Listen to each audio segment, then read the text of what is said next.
दुरूद शरीफ पढ़ना।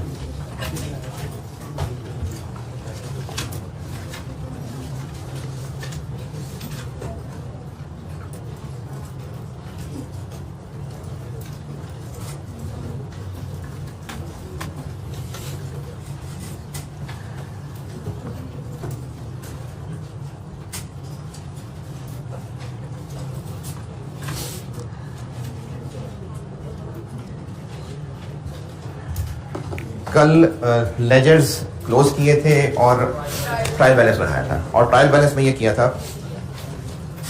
कि जो जो लेजर्स में क्लोजिंग बैलेंसेस थे क्लोजिंग क्यों कह रहे थे? क्योंकि ये ईयर एंड पे हम लेजर्स क्लोज कर रहे हैं। बैलेंस क्यों कह रहे थे? क्योंकि दोनों साइड्स में ये डिफरेंस था। ट्रायल बैलेंस में लिखते हुए किसको डेबिट वाले कॉलम में, किसको क्रेडिट वाले कॉलम में लिखना है, इसके लिए जरूरी थी पहचान कि टी अकाउंट में आने वाला बैलेंस डेबिट बैलेंस है या क्रेडिट बैलेंस है। तो कैसे पता चलेगा?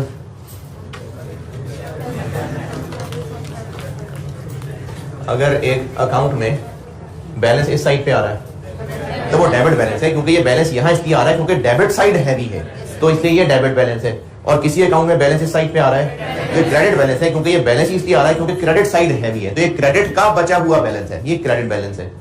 फिर उसके बाद मैंने बताना शुरू किया था कि इनका मतलब क्या है।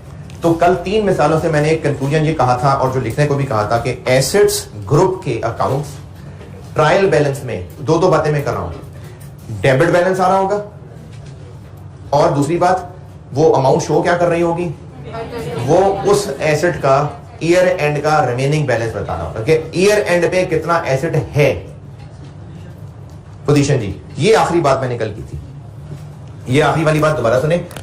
कैश में डेबिट साइड पे क्या क्या अमाउंट्स आ रही हैं? अमाउंट नहीं पूछ रहा, मतलब क्या आ रहा है डेबिट साइड पे कैश अकाउंट में, जो कैश रिसीव हो रहा है। क्रेडिट साइड पे क्या क्या आ रहा है? जो पे हो रहा है। तो डेबिट साइड और इसका जब डिफरेंस लिया और यहां पर डिफरेंस निकला 110, तो ये 110 एक तो डेबिट बैलेंस है और ये क्या मीनिंग शो कर रहा है कि ये ईयर एंड पे बचा हुआ कैश है। और डेटर्स में यहां पर क्या बैलेंस आ रहा था? 12,000 शायद। तो ये 12,000 एक डेबिट बैलेंस है और ये क्या शो कर रहा है कि ईयर एंड पे अब इस डेटर से कितना रिसीवेबल है। बैंक अकाउंट में क्या बैलेंस आ रहा था? 163 डेबिट बैलेंस था, तो डेबिट बैलेंस है। और ये 163 क्या शो कर रहा है कि ईयर एंड पे बिजनेस का बैंक बैलेंस इतना है। तो एसेट्स ग्रुप से रिलेटेड जो भी अकाउंट ट्रायल में होंगे, दो बातें, उनका डेबिट बैलेंस आ रहा होगा और वो मीनिंग क्या शो कर रहा होगा, ईयर एंड पे उनका क्या बैलेंस बचा हुआ है। क्रेडिटर की मिसाल लेते हैं। क्रेडिटर की मुझे फिगर्स बताइएगा। नहीं, फिगर्स बता दें सारी। इधर बैंक था 42 और परचेजेस थी 60,000। अगर इस साल और भी ट्रांजैक्शन हुई होती और भी चीजें इससे खरीदी होती तो क्या एंट्री होती? क्रेडिटर से अगर इस साल और भी चीजें खरीदी होती तो क्या एंट्री होती? Purchases debit, creditors credit. कहां पोस्ट होती? इधर ही होती। यानी यहां पर मजीद परचेजेस भी की होती तो वो यहीं पर आ रही होती, और पेमेंट मजीद की होती तो क्या एंट्री हुई होती? याद रहे ना, पेमेंट की होती तो क्या एंट्री हुई होती? क्रेडिटर डेबिट और बैंक क्रेडिट या कैश क्रेडिट। यानी क्रेडिटर में डेबिट साइड पे ही आया होता।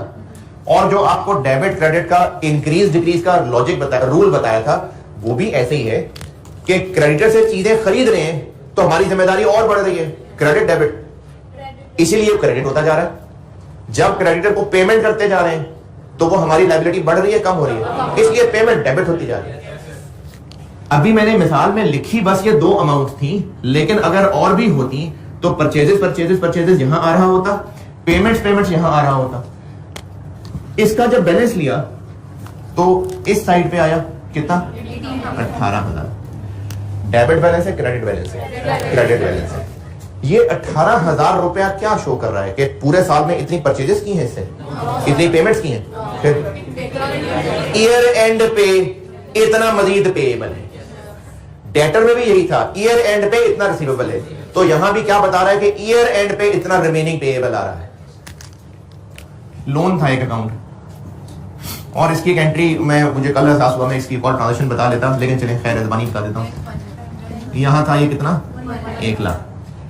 अगर लोन वापस किया होता, आल्दो कि मैं स्किप कर गया था, इसको बताना चाहिए था, अगर वापस किया होता, चलो 40,000 वापस कर दिया होता, बेशक वहां नहीं लिखा हुआ लेकिन अभी डिस्कशन में लिख लेते हैं। अगर 40,000 वापस कर दिया होता तो क्या एंट्री होती? लोन डेबिट, बैंक या कैश क्रेडिट। यहां आ जाता, मजीद लोन लेते जाते, यहां आता जाता। और डेबिट क्रेडिट वाले रूल से बताता हूं, लोन मजीद लेते हैं तो लायबिलिटी बढ़ती है कम होती है, इसीलिए क्रेडिट क्रेडिट क्रेडिट होता जाता है। और वापस करते हैं तो लायबिलिटी डेबिट होती है, तो जैसे ही वापस करते जा रहे हैं डेबिट होता जा रहा है। आपके पास बने हुए में तो यहां बैलेंस कितना आ रहा था, 1 लाख, लेकिन मैं आपको समझाना चाह रहा हूं, तो अब अगर बैलेंस करें तो कितना आएगा? Credit balance, debit balance. ये 60,000 क्या शो कर रहा है? इतना लोन लिया, ईयर एंड पे रिमेनिंग बैलेंस इतना है। तो अब लायबिलिटी ग्रुप का भी कंक्लूजन बनाते हैं। लायबिलिटीज ग्रुप के जितने भी अकाउंट ट्रायल में आ रहे होंगे, पहली बात, उनका क्रेडिट बैलेंस ही आ रहा होगा। ट्रायल बैलेंस में लायबिलिटीज ग्रुप के जितने अकाउंट्स आ रहे होंगे, एक तो उनका क्रेडिट बैलेंस ही आ रहा होगा,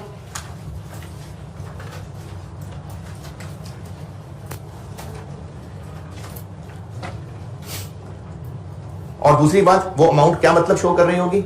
ईयर एंड पे अब कितना रिमेनिंग आउटस्टैंडिंग है। क्रेडिटर्स ग्रुप के लायबिलिटीज ग्रुप के ट्रायल में जितने भी अकाउंट्स आ रहे होंगे, एक बात, उनका क्रेडिट बैलेंस आ रहा होगा, और दूसरी बात कि वो अमाउंट क्या शो कर रही होगी, वो ईयर एंड का रिमेनिंग आउटस्टैंडिंग बैलेंस शो कर रही होगी। आउटस्टैंडिंग मतलब जो इतना भी ड्यू है, जो पैसे देने हैं।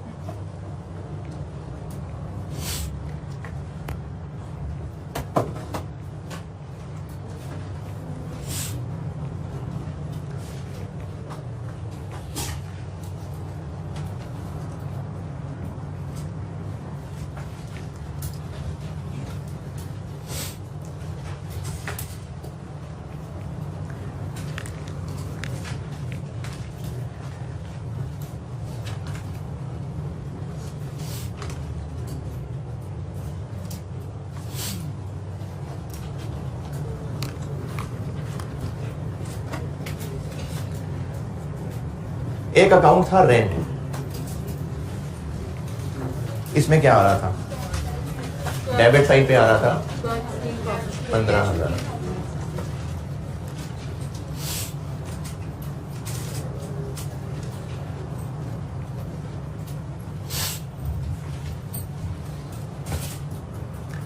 अगर मजीद रेंट दिया होता तो क्या एंट्री होती? तो भी रेंट डेबिट ही होता, यानी तो भी इसने डेबिट डेबिट डेबिट ही होना था। इस सवाल में आल्दो के मैंने आपको एक ही बताया था, लेकिन अगर और होता भी, अगले महीने का रेंट भी होता, उससे अगले महीने का रेंट भी होता, तो ये डेबिट डेबिट डेबिट ही होता जा रहा होता।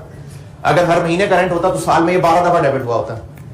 क्रेडिट नहीं, साल के एंड पे इसको बैलेंस करते, बैलेंसिंग फिगर किस साइड पे आती?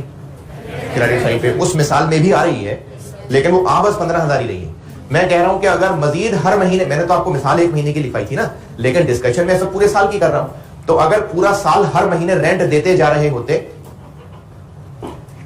तो बार बार यहां 15 डेबिट आ रहा होता, और साल के एंड पे जब इसको बैलेंस करते तो यही टोटल ही यहां बैलेंस आ जाता, 1,80,000 बैलेंस आ जाता।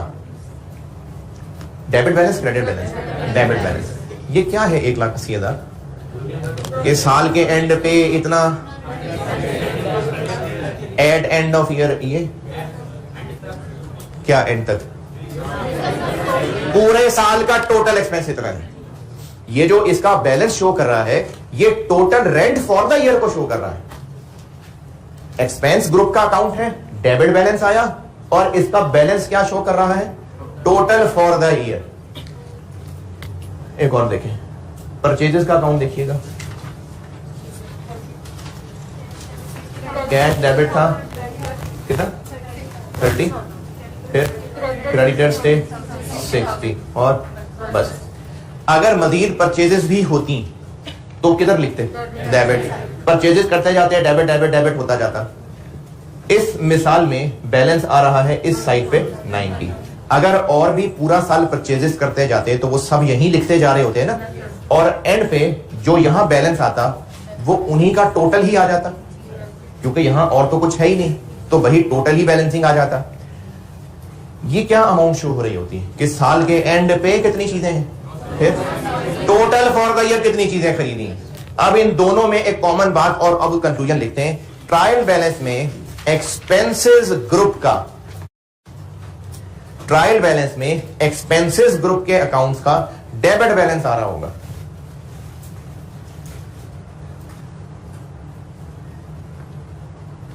ट्रायल बैलेंस में एक्सपेंसेस ग्रुप का जो भी अकाउंट होगा उसका डेबिट बैलेंस आ रहा होगा।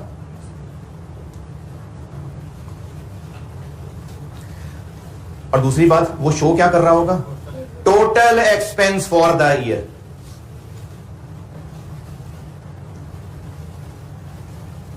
एक्सपेंसेस ग्रुप के अकाउंट्स का ट्रायल बैलेंस में डेबिट बैलेंस आ रहा होगा, और वो जो अमाउंट होगी वो शो कर रही होगी total expense for the year.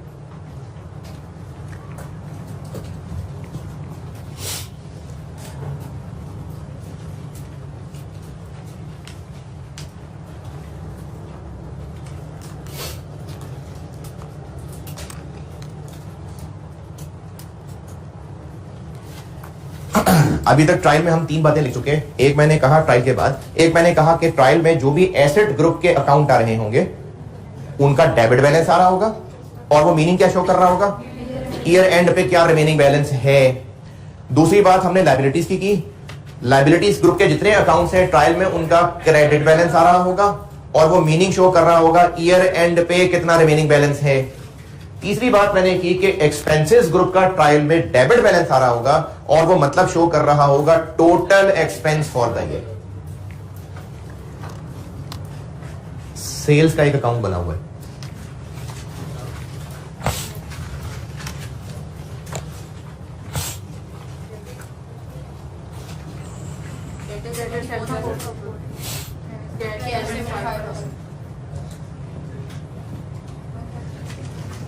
इस मिसाल में इसका बैलेंस कितना आ रहा है, 14।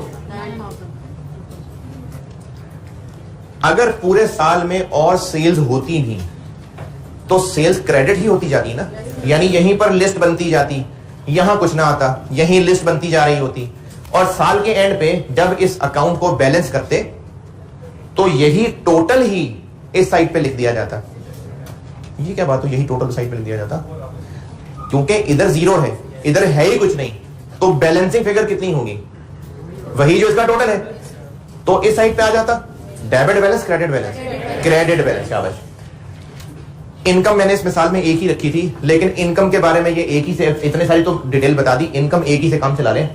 इनकम ग्रुप के जितने अकाउंट्स हैं उनका बैलेंस क्रेडिट आया करेगा, और ये अमाउंट क्या चीज है, आखिरी दिन होने वाली सेल, ईयर एंड पे sale, total income for the year. Income group के जो अकाउंट्स ट्रायल में होंगे, एक बात उनका क्रेडिट बैलेंस आया करेगा, और दूसरी बात कि वो अमाउंट शो किया करेगा total income for the year.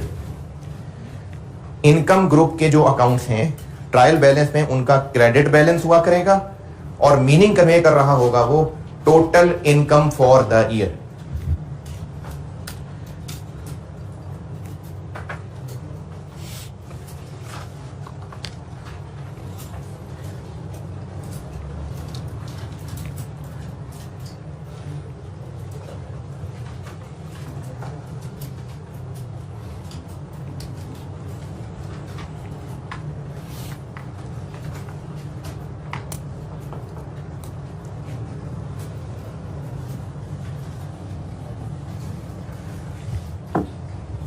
अच्छा, ये एसेट्स, लायबिलिटीज, एक्सपेंसेस, इनकम, इन चारों में मैंने जो बात आपको बताई है, ये फर्क आपको ये क्लियर अगर नहीं हो रहा ना तो बेटे दोबारा पूछिएगा, मैं फिर कोशिश करूंगा। एसेट्स और लायबिलिटीज के बारे में कहा है कि उनकी अमाउंट क्या शो कर रही है, ईयर एंड का रिमेनिंग बैलेंस।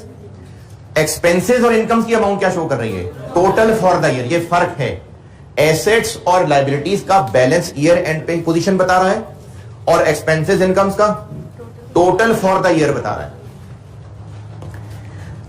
पांचवा ग्रुप क्या होता है, इक्विटी।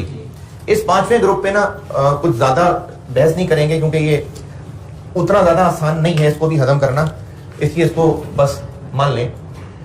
इक्विटी ग्रुप में एक आपके पास कैपिटल अकाउंट वहां बना आ रहा है और एक ड्राइंग्स बनी आ रही है। इसका क्रेडिट बैलेंस ही आ रहा होगा और इसका डेबिट बैलेंस ही आ रहा होगा। अकाउंट की शक्ल देख लें बेशक। क्यों? क्योंकि कैपिटल अकाउंट हो ही क्रेडिट रहा है। कैपिटल अकाउंट देखिए, क्रेडिट ही हुआ है ना, क्योंकि कैपिटल है ही वो, जब ओनर इन्वेस्ट करेगा कैपिटल है, तो जब भी वो इन्वेस्ट करेगा कैपिटल क्रेडिट ही होगा, इसलिए इसका बैलेंस क्रेडिट बैलेंस ही होगा। और ड्राइंग्स है ही वो जो ओनर ड्रॉ कर रहा है, तो ड्राइंग्स डेबिट ही होंगे। जब उस अकाउंट में डेबिट डेबिट डेबिट ही आ रहा होगा, तो इसलिए उसका ईयर एंड पे बैलेंस भी डेबिट बैलेंस होगा। ये तो चलो समझ आती है बात। अगली बात ये बस वैसी मान लें, ये दोनों यानी कैपिटल भी और ड्राइंग्स भी ये शो कर रहे हैं बैलेंस एट ईयर एंड, कि as at year end capital का बैलेंस कितना है, यानी as at year end owner की इन्वेस्टमेंट कितनी है। ये जो कैपिटल है ना, ये बैलेंस एट ईयर एंड ही बता रहा है।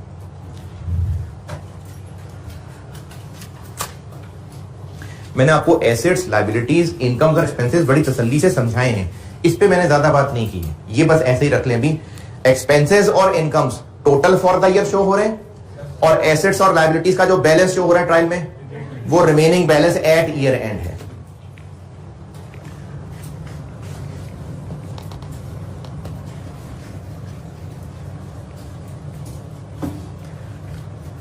अच्छा, अब ये जो सारी चीजें आपने तफसील से लिखी है ना, इनको मैं एक टेबल की शक्ल में समराइज करता हूं, ताकि आपके अपने लिखे हुए में से भी अगर कोई कमी कोताही रह रही है तो मैं एक टेबल की शक्ल में समेटता हूं।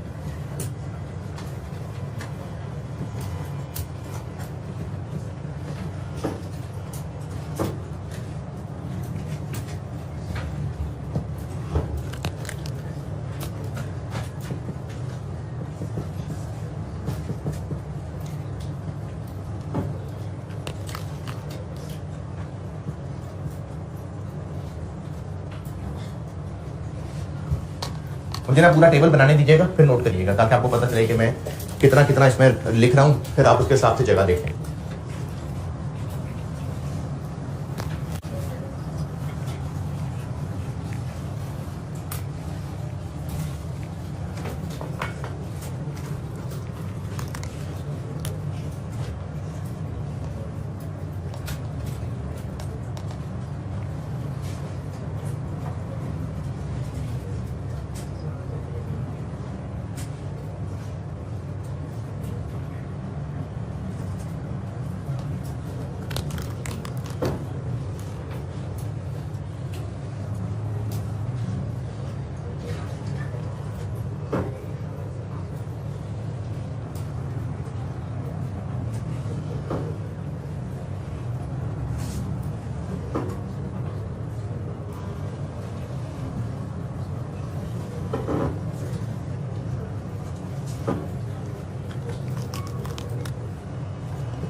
ये मुझे ना बेटा सारा नोट कर लेने देना, उसके बाद आप करना नोट।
एसेट्स, लाइबिलिटीज और इक्विटी ग्रुप। एसेट्स का ट्रायल में debit balance in trial sign क्या होता है, मीनिंग क्या होता है? बैलेंस इन ट्रायल साइन क्या होता है, मीनिंग क्या होता है? एसेट्स ट्रायल में डेबिट बैलेंस आ रहे होते हैं और उन अमाउंट का मतलब क्या होता है कि ईयर एंड पे क्या रिमेनिंग बैलेंस है। लाइबिलिटीज का क्रेडिट बैलेंस आ रहा होता है और उसकी अमाउंट क्या शो कर रही है, ईयर एंड पे क्या रिमेनिंग बैलेंस है। इक्विटी ग्रुप में कैपिटल का क्रेडिट बैलेंस आ रहा होता है, ड्राइंग्स का डेबिट बैलेंस आ रहा होता है और ओवरऑल इक्विटी भी balance at year end show कर रही होती है। इन तीन ग्रुप्स को मैंने अलग रखा क्योंकि ये तीनों ग्रुप्स के ट्रायल में आने वाले बैलेंसेस क्या शो कर रहे हैं, ईयर एंड पे इनका क्या रिमेनिंग बैलेंस है। यानी ये सारे शो कर रहे हैं बिजनेस की फाइनेंशियल मतलब रुपए के हिसाब से पोजीशन एट ईयर एंड। ये इन तीनों की कॉमन बात है कि ये तीनों के जो बैलेंसेस ट्रायल में आ रहे हैं वो बिजनेस की फाइनेंशियल मतलब जिसको हम रुपए में ले रहे होते हैं, फाइनेंशियल पोजीशन। अच्छा, पोजीशन का वर्ड मैं क्यों कह रहा हूं, क्योंकि पोजीशन जो है ना वो एक पॉइंट होता है। पोजीशन एक पॉइंट है। जैसे अगर मैं यहां खड़ा हूं तो मेरी पोजीशन ये है कि मैं यहां हूं। लोकेशन मैप पे एक पोजीशन ही होती है ना, तो पोजीशन एक पॉइंट को कहते हैं। तो ये सब के सब क्या इंफॉर्मेशन दे रहे हैं, ईयर एंड पे पोजीशन बता रहे हैं। इसको देख के ये पता चल रहा है कि पूरे साल में बिजनेस को कितना कैश रिसीव हुआ, नहीं, ये क्या बता रहा होगा, साल के एंड पे कैश कितना है। इसको देख के पता चल रहा होगा कि डेटर्स को पूरे साल में कितनी सेल्स की, उन्होंने पूरे साल में कितने पैसे दिए। फिर ईयर एंड पे उससे रिसीवेबल कितना है। क्रेडिटर्स के बैलेंस से पता चल रहा है कि पूरे साल में टोटल कितने पैसे दिए। बैलेंस से क्या पता चल रहा है, ईयर एंड पे रिमेनिंग कितना है। तो ये सारे के सारे इंफॉर्मेशन क्या दे रहे होते हैं कि ईयर एंड पे बिजनेस की क्या फाइनेंशियल पोजीशन है। कुछ क्लासेस आगे चल के ना एसेट ग्रुप में कुछ ऐसे अकाउंट्स आ जाएंगे जिनका डेबिट नहीं क्रेडिट बैलेंस हुआ करेगा। अभी चूंकि मैंने उनका जिक्र नहीं किया तो मैंने यहां लिखे भी नहीं, यहां इसलिए लिख दिए क्योंकि ये पढ़ा चुका हूं आपको। परचेज रिटर्न की एंट्री क्या होती है, परचेज रिटर्न क्रेडिट होता है कि डेबिट होता है, cash debit purchase return credit. अच्छा, परचेज रिटर्न क्रेडिट क्यों हो रहा होता है, क्योंकि जब चीजें खरीदी थी एक्सपेंस हुआ था, वापस कर दी बढ़ा हुआ एक्सपेंस कम हो गया, तो ये एक्सपेंस में कमी होती है, इसलिए क्रेडिट हो रहा होता है।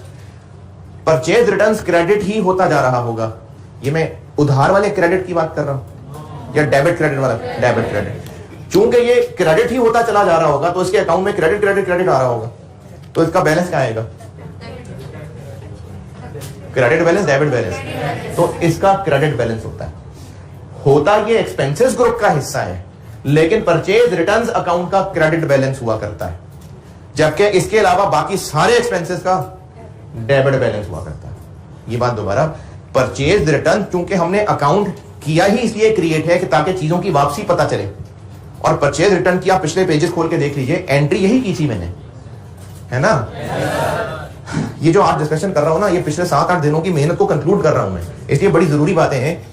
हमने परचेज रिटर्न्स की ये एंट्री सीखी है, तो जब इसका टी अकाउंट बनेगा परचेज रिटर्न्स का, तो उस टी अकाउंट में किस साइड पे पोस्टिंग आया करेगी, क्रेडिट साइड पे, और बस क्रेडिट पे ही आया करेगी। तो ईयर एंड पे उसका बैलेंस करेंगे तो वो कौन सा बैलेंस निकलेगा, क्रेडिट बैलेंस। तो परचेज रिटर्न्स का बेशक ताल्लुक एक्सपेंसेस ग्रुप से है, लेकिन होता इसका ट्रायल में क्रेडिट बैलेंस है, जबकि बाकी सारे एक्सपेंसेस का डेबिट बैलेंस होता है। इनकम ग्रुप जितने भी अकाउंट हैं क्रेडिट बैलेंस होता है, सिवाय सेल रिटर्न्स के। क्यों, सेल रिटर्न की एंट्री क्या होती है, सेल रिटर्न्स डेबिट और कैश या डेटर क्रेडिट। तो सेल रिटर्न होती ही डेबिट है और इसका टी अकाउंट बनाएगा तो उसमें डेबिट डेबिट डेबिट डेबिट आ रहा होगा, इसलिए इसका बैलेंस भी एक डेबिट बैलेंस हुआ करता है। ये किस ग्रुप का हिस्सा है, ये इनकम का, लेकिन होता इसका डेबिट बैलेंस है, जबकि बाकी सारी इनकम का। और ये एक्सपेंसेस और इनकम्स दोनों के जो बैलेंसेस हैं वो बता रहे हैं कि टोटल फॉर द ईयर क्या हुआ। अच्छा, टोटल फॉर द ईयर क्या हुआ, कितनी इनकम्स बिजनेस ने कमाई टोटल गुजरा हुआ साल, कितने खर्चे किए। 2 वर्ड्स बोलूंगा, वैसे तो आप अंदाजा लगा ही लेंगे वो कौन सा वर्ड होगा, लेकिन फिर भी ये जो पूरा साल गुजरा, इस पूरे साल में टोटल इतनी इनकम कमाई, टोटल इतना खर्चा हुआ, ये बिजनेस कि ईयर एंड की पोजीशन बता रहा हूं या पूरे साल की परफॉर्मेंस बता रहा हूं? पूरे साल की परफॉर्मेंस। तो इनकम्स और एक्सपेंसेस शो किया करते हैं financial performance for the year. पता नहीं स्पेलिंग ही भूल गया मैं। हाँ,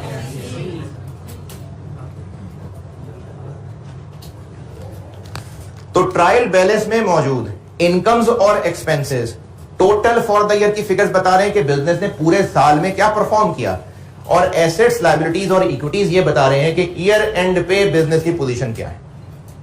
चलिए यहां तक नोट करें, फिर आगे लिखता हूं।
अकाउंटिंग सिस्टम में वही दोबारा दिखा रहा हूं, आपके पास बना हुआ है जर्नल, उसके बाद लेजर, और ये सारा काम होता रहता है थ्रू आउट द ईयर। फिर उसके बाद ईयर एंड पे यहां से बनता है ट्रायल, और ट्रायल से आगे बनती हैं फाइनेंशियल स्टेटमेंट्स।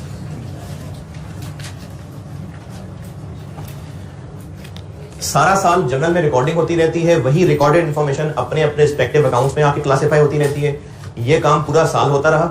साल के एंड पे लेजर में जितने अकाउंट्स थे उन सबको क्लोज किया, उनके क्लोजिंग बैलेंसेस ट्रायल में लिखे, और ट्रायल बैलेंस में अब समराइज्ड इंफॉर्मेशन अवेलेबल है जिसमें assets, liabilities, equity, income, expenses के अकाउंट्स मौजूद हैं, उनके बैलेंसेस आ रहे हैं, कोई डेबिट आ रहा है, कोई क्रेडिट आ रहा है, और वो अपने अपने रिस्पेक्टिव मतलब शो कर रहे हैं। अब हमने इस ट्रायल से फाइनेंशियल स्टेटमेंट्स बनानी है। ये 4 तरह की स्टेटमेंट्स होती हैं, जिनमें से आगे चल के आपके सिलेबस में कुछ मजीद हैं। अभी सिर्फ 2 बता रहा हूं, बेसिक अंडरस्टैंडिंग के लिए वो 2 काफी हैं। ये एक होती है स्टेटमेंट ऑफ फाइनेंशियल पोजीशन, एक को कहते हैं स्टेटमेंट ऑफ कॉम्प्रिहेंसिव इनकम, और अभी आपके लिए इनकम स्टेटमेंट का नाम भी काफी है, वरना इसका असल नाम कुछ और है, लेकिन फिलहाल इनकम स्टेटमेंट काफी है। एक होती है कैश फ्लो स्टेटमेंट, ये हम लोग कहीं जुलाई में शायद पढ़ रहे होंगे। एक होती है statement of changes in equity, ये भी हम लोग कहीं इसके आसपास ही पढ़ रहे होंगे। ये 4 तरह की स्टेटमेंट्स बनती है, और 5वीं भी एक चीज होती है, वो भी बाद में। अभी मैं आपको सिर्फ ये 2 बताने लगा हूं, क्योंकि बेसिक अकाउंटिंग समझने के लिए इन 2 तक पहुंचना काफी है। फिर हम लोग उसके बाद जाकर के एफआईआर 1 शुरू करेंगे, तो इसलिए मैं आपको अभी फिलहाल सिर्फ इन 2 का तारुफ बताने लगा हूं।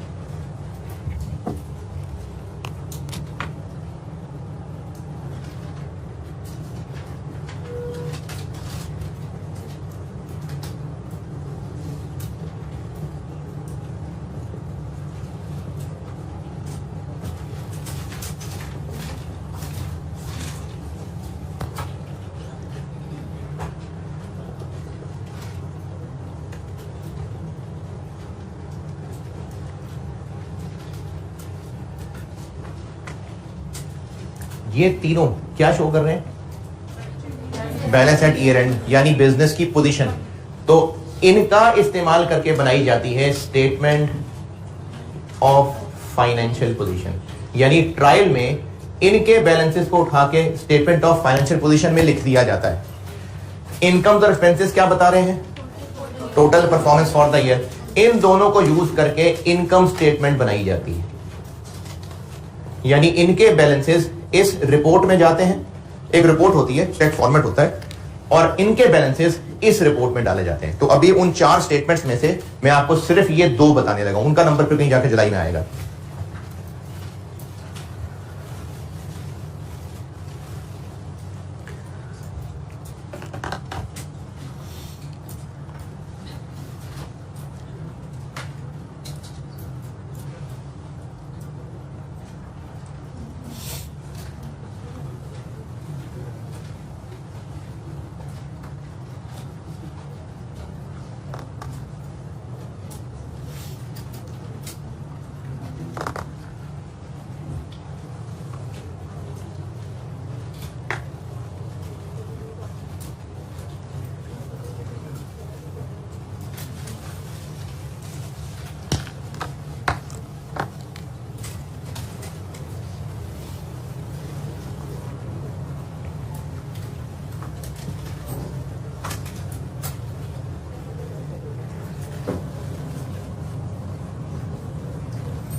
अच्छा, इसको मैं कभी SOFP भी कह रहा हूँ, स्टेटमेंट ऑफ फाइनेंशियल पोजीशन, तो ये मशहूर है SOFP।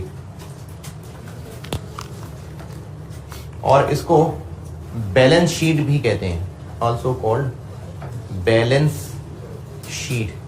SOFP को बैलेंस शीट भी कहा जाता है।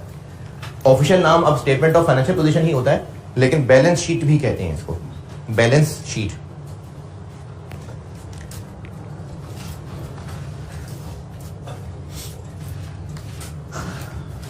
जर्नल पढ़ लिया, ट्रायल हो गया, लेजर हो गया, ट्रायल हो गया। उससे आगे मैं इन दोनों के फॉर्मेट बताने लगा हूं आपको। फिर बेसिक काम पूरा हो जाएगा, मुकम्मल तो पूरा नहीं होगा, लेकिन फिर आगे चैप्टर्स में ना कहीं बीच में फिर इंट्रो के चैप्टर पर कराया करूंगा आपको। अभी शुरू में कराना था वो बस अब हम तकरीबन एंड तक पहुंच रहे हैं। बाकी मजीद कुछ इंट्रो के टॉपिक्स हैं जो मैं कोर्स के दरमियान में जहां जहां मुझे रेलिवेंट लगेंगे वहां फिट करूंगा उनको। स्टेटमेंट ऑफ फाइनेंशियल पोजीशन में लिखने के लिए एसेट्स भी और लायबिलिटीज भी दो हिस्सों में बांटे जाते हैं। एक को कहते हैं नॉन करंट और एक को कहते हैं करंट। SOFP में जब देखें, SOFP एक स्टेटमेंट है, एक रिपोर्ट है जिसमें ट्रायल में आने वाली ये सारी चीजें लिखी जाएंगी। तो एसेट्स और लायबिलिटीज इसमें लिखे जाएंगे। एक फॉर्मेट है, बताता हूं। एसेट्स भी दो हिस्सों में तोड़ के लिखे जाएंगे और लायबिलिटीज भी दो हिस्सों में तोड़ के लिखी जाएंगी। एसेट्स भी non current assets, current assets में तोड़े जाएंगे और लायबिलिटीज भी नॉन करंट और करंट में तोड़ी जाएंगी। क्या फर्क होता है दोनों में? फर्क ये होता है, जब आपको ये सब बेसिक अकाउंटिंग पढ़ानी शुरू की थी तो शुरू में बताया था एसेट्स क्या होते हैं? रिसोर्सेज हैं जिनको यूज करके फ्यूचर में बेनिफिट्स मिलेंगे। ठीक है, शाबाश। कितना फ्यूचर? सबका सेम होगा? नहीं। जैसे अगर बिजनेस ने बिल्डिंग खरीदी हुई है तो कितने फ्यूचर तक इससे बेनिफिट मिलेंगे? कई साल लगेंगे ना, काफी साल होंगे। बिजनेस के पास गुड्स पड़ी हैं, स्टॉक, ये भी मैंने एसेट्स की लिस्ट में एक बात बताई थी। इससे क्या फ्यूचर बेनिफिट्स मिल सकते हैं? जो गुड्स पड़ी हुई है स्टोर में, शॉप पे, उनसे क्या बेनिफिट्स मिलेंगे? उनको सेल करेंगे तो अगले कितने साल? बस शायद अगले 1-2 महीने के अंदर अंदर। यानी इसका फ्यूचर थोड़ा है, बिल्डिंग का फ्यूचर ज्यादा है। इसी तरह बिजनेस मैन्युफैक्चरिंग है और प्रोडक्शन के लिए प्लांट और मशीनरी लगी हुई है, इसको भी फ्यूचर में यूज करेंगे। कितना को फ्यूचर? ये भी कई साल होंगे। फर्नीचर, इसके भी फ्यूचर यूज होगा। तो एसेट्स वो रिसोर्सेज हैं जिनसे फ्यूचर में बेनिफिट्स मिलने हैं और फ्यूचर हर एक का कम ज्यादा हो सकता है। वो एसेट्स जिनसे मिलने वाला बेनिफिट अगले 1 साल के अंदर अंदर मिल जाएगा, वो एसेट्स जिनसे मिलने वाले बेनिफिट्स अगले 1 साल के अंदर अंदर मिल जाया करते हैं, उनको करंट एसेट्स कहते हैं।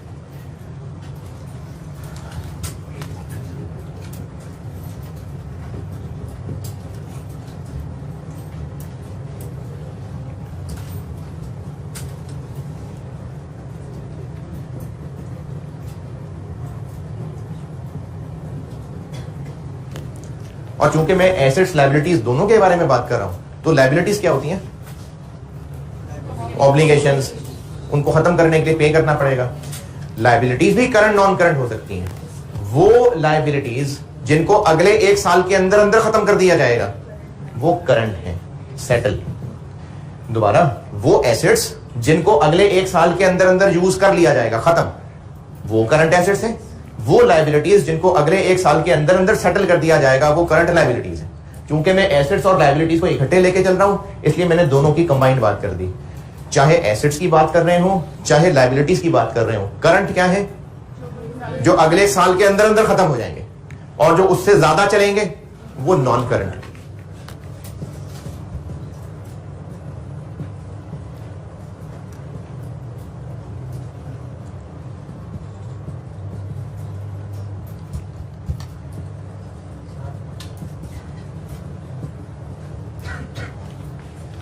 जी,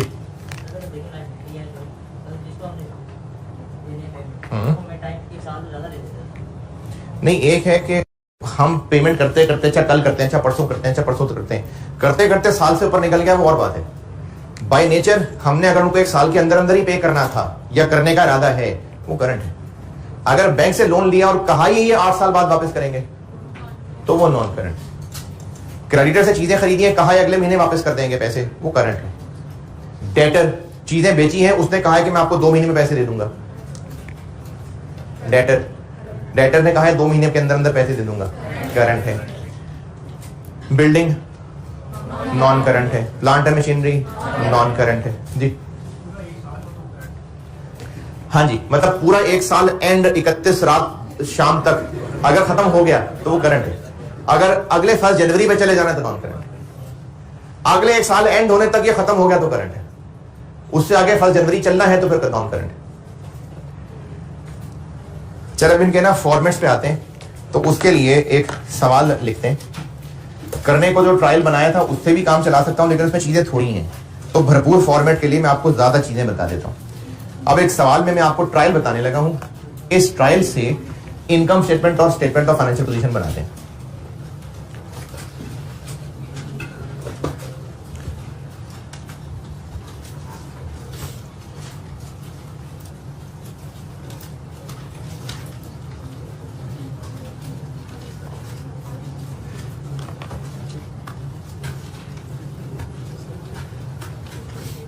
अच्छा, अब मैं आपको ट्रायल बैलेंस बता रहा हूं और अकाउंट्स बताता जाऊंगा और आगे उनका डेबिट बैलेंस या क्रेडिट बैलेंस बताता जाऊंगा। तो आप एक ट्रायल की लिस्ट की शक्ल में सवाल लिखते जाएं।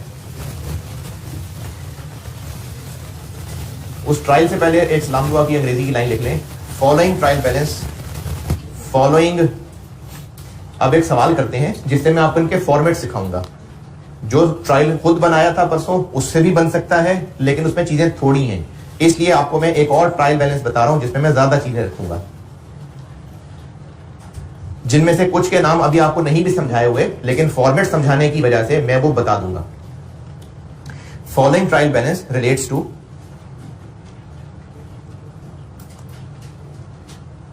अ business for the year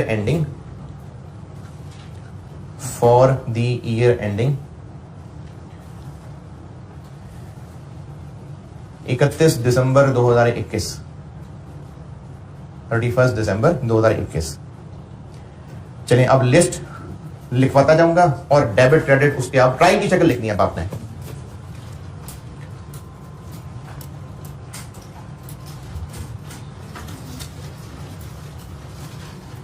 sales किस कॉलम में लिखेंगे इसका बैलेंस? क्रेडिट बैलेंस में 540,000, 5,40,000। सेल रिटर्न्स इसका कहां लिखेंगे?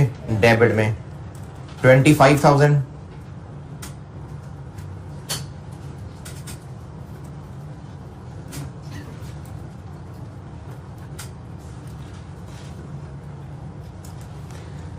रेंट इनकम ये कहां लिखेंगे? क्रेडिट। इनकम है ना, क्रेडिट 12,000।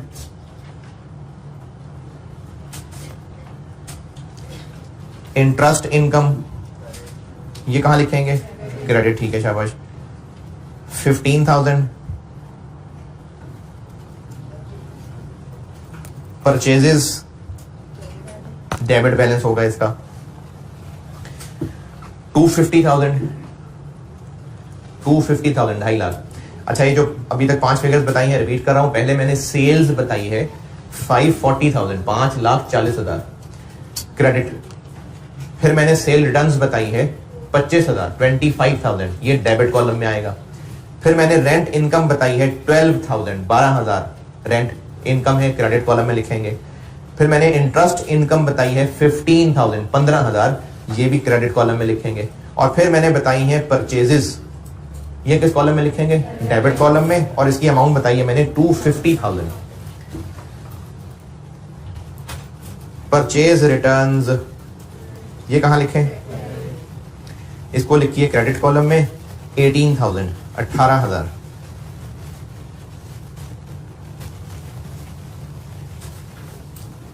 सैलरीज एक्सपेंस है ना, सैलरीज, तो ये डेबिट कॉलम में लिखिए और इसकी अमाउंट लिखिए 28,000, 28,000, 28। यूटिलिटीज ये क्या है? एक्सपेंस है, डेबिट कॉलम में लिखिए 14,000 14,000।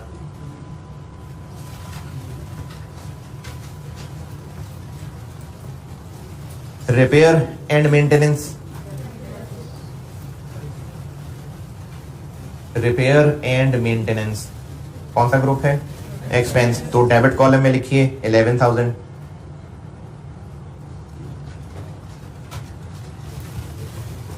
इंटरेस्ट एक्सपेंस, एक्सपेंस है, डेबिट कॉलम में लिखिए 19,000 19,000।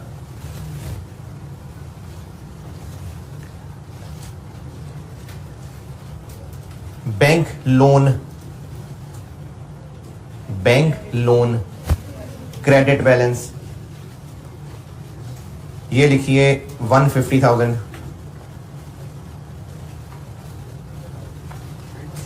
जी जी 1.5 लाख 150,000। क्रेडिटर्स, क्रेडिटर्स ये कहां लिखे? क्रेडिट कॉलम में, ये लिख लीजिए 32,000 32,000।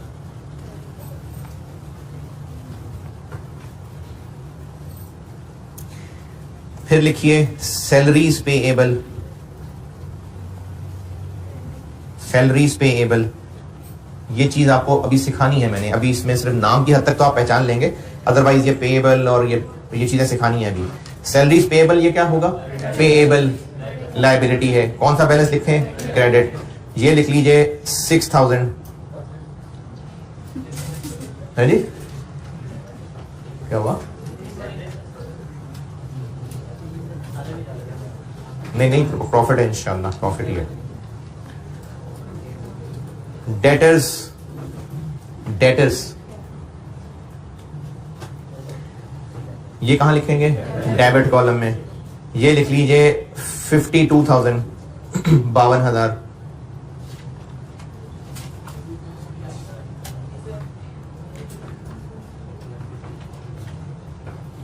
बिल्डिंग, डेबिट साइड पे लिखिए 450,000 450,000।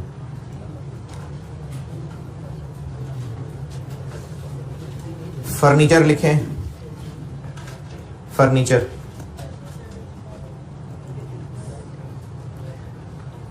फर्नीचर कहां लिखेंगे? डेबिट कॉलम में, ये लिख लीजिए 280,000 2,80,000।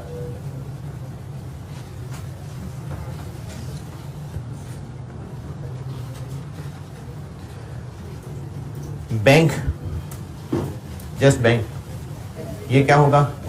डेबिट एसेट है। बैंक, बैंक से पहले फर्नीचर कहा था 280,000, अब कहा है बैंक, एसेट है, डेबिट कॉलम में लिखिए 70,000 70,000।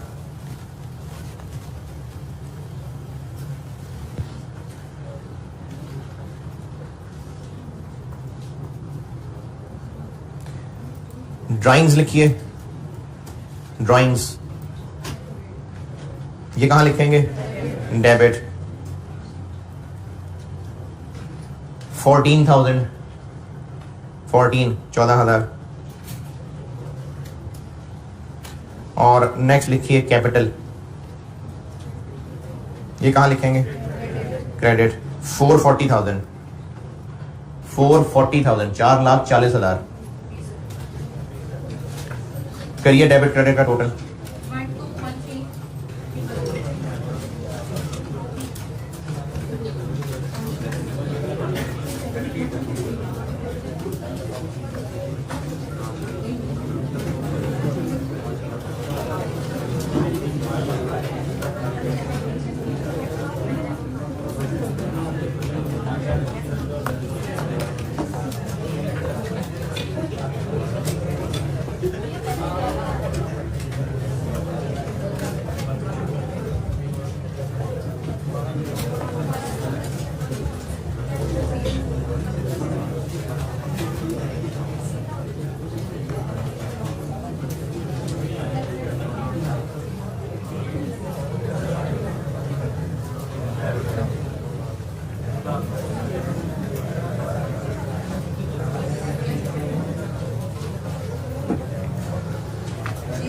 हाँ जी, दोनों साइड्स बराबर हैं।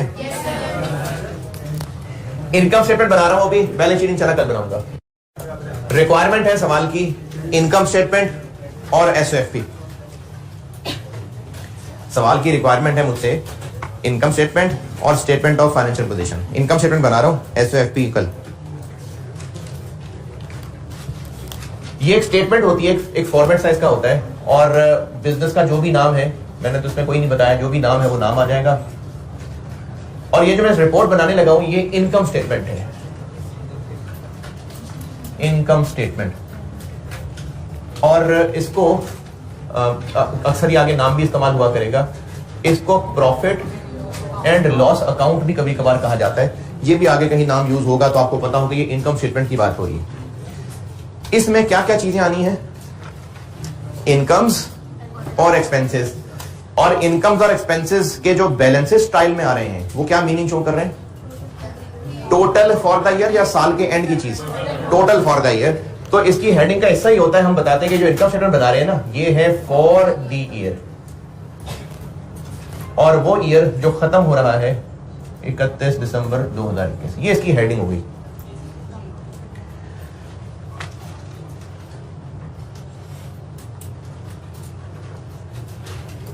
रुपीस के 2 कॉलम मुनासिब होते हैं। इसमें हम सबसे पहले बताया करते हैं सेल्स। ट्रायल से देख के चीजें यहां लिखते जाएंगे। सेल्स कितनी है ट्रायल में, चूंकि सेल्स में से अभी रिटर्न्स माइनस करनी थी तो मैंने सेल्स को पहले लिखा इनर कॉलम में, फिर मैंने इसमें से माइनस कर दी लेस सेल रिटर्न्स। वो कितनी है, इतनी बेची इतनी वापस आ गई, तो नेट कितनी बेची 5। सेल्स भी लिखी रिटर्न्स भी लिखी, नेट कर दिया इतनी है इस बिजनेस ने जो पूरे साल में नेट सेल्स की। नेट में इसलिए कह रहा हूं क्योंकि इतनी बेची थी इतनी वापस आ गई, तो नेट बिकी इतनी है। इसमें से माइनस किया जाता है कि ये जो चीजें हमने बेची हैं ये बिजनेस को खुद कितने की कॉस्ट की थी, उसको कहते हैं कॉस्ट ऑफ सेल्स। कि जो बिजनेस ने चीजें बेची हैं वो चीजें बिजनेस को कॉस्ट कितने की थी, कॉस्ट ऑफ सेल्स। इनमें से मैं अभी लिख रहा हूं सारी लाइनें, जिनमें से आपको भी कुछ लाइनें नहीं बताई, अभी मैं इनको खाली लिखूंगा जरूर, अमाउंट खाली छोड़ दूंगा। ये एक सॉर्ट ऑफ हेडिंग है, इसके अंदर कुछ और चीजें आने लगी हैं, जिनमें से एक चीज होती है ओपनिंग स्टॉक। ये मैंने आपको अभी नहीं बताया और ये इस सवाल में भी कुछ नहीं है, मैंने इसको जीरो कर दिया। लिखा जरूर है ताकि आपके जहनों में ना इसका नक्शा छप जाए, इसलिए लिखा मैंने जरूर है, लेकिन इस सवाल में कोई नहीं था तो जीरो डैश। इसमें साथ शामिल किया जाता है परचेजेस को, और इसको करने की रीजन भी ये है कि जो चीजें हमने बेची हैं वो हमारे पास कैसे आई थी, खरीदी थी ना, तो हमें वो कॉस्ट की थी ना। तो हम यही तो बता रहे हैं कि जो चीजें बेची हैं वो हमें कितने की कॉस्ट की थी, जो चीजें बेची हैं वो हमने इतने की खरीदी थी। कितनी ट्रायल में परचेजेस आ रही हैं 2। खरीदी जरूर थी लेकिन इसमें से फिर कुछ वापस भी कर दी थी। कितने की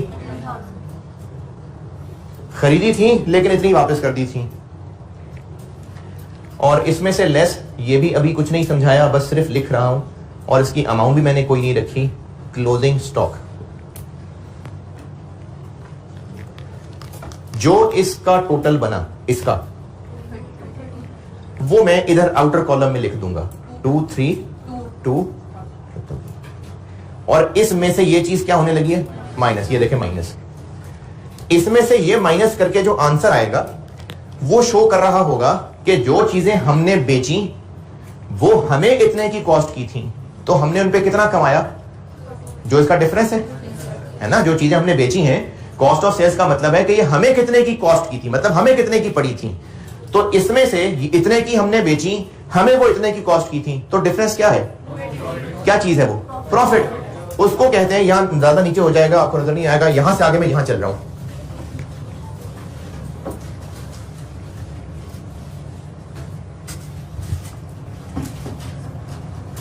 उसी इसी से नीचे चल रहा हूं मैं, ये वो आउटर कॉलम कितना आया 283। इसको नाम दिया जाता है ग्रॉस प्रॉफिट। ग्रॉस इसलिए कहते हैं कि अभी मैंने सारे एक्सपेंसेस तो नहीं ना लिखे, या लिख लिए नहीं, तो इसलिए अभी इसमें से मजीद कुछ माइनस करना है। ग्रॉस वो चीज होती है जिसमें से अभी मजीद कुछ माइनस होना है। तो सेल्स और कॉस्ट ऑफ सेल्स के डिफरेंस को ग्रॉस प्रॉफिट कहते हैं। अच्छा, ट्रायल में जितना भी इनकम्स आ रही है, क्या मैं सारी लिख चुका? नहीं, अभी इनकम्स भी और रहती हैं। यहां तक पहुंचे फिर मैं आगे चलता हूं।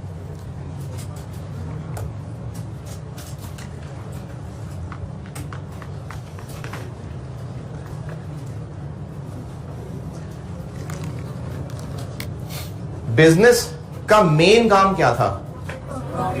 अच्छा, वो जो एक्टिविटीज कर रहा था, ट्रेडिंग बिजनेस है, मेन एक्टिविटीज क्या थी? गुड्स बेचना ना। तो उसकी जो मेन इनकम थी वो ये है।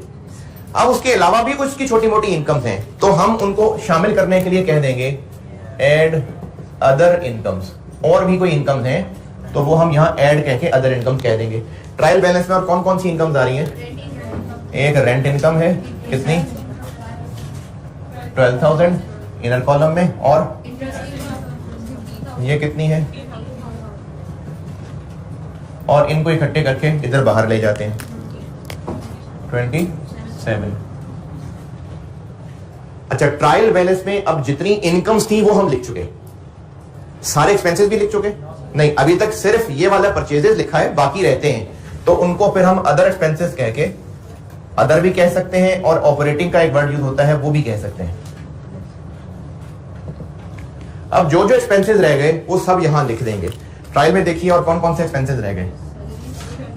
सैलरीज कितनी है? यूटिलिटीज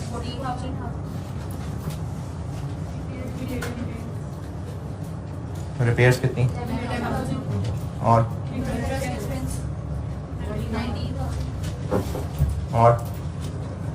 बस। और इनका टोटल क्या बना? ये 72,000। ये क्या था जी?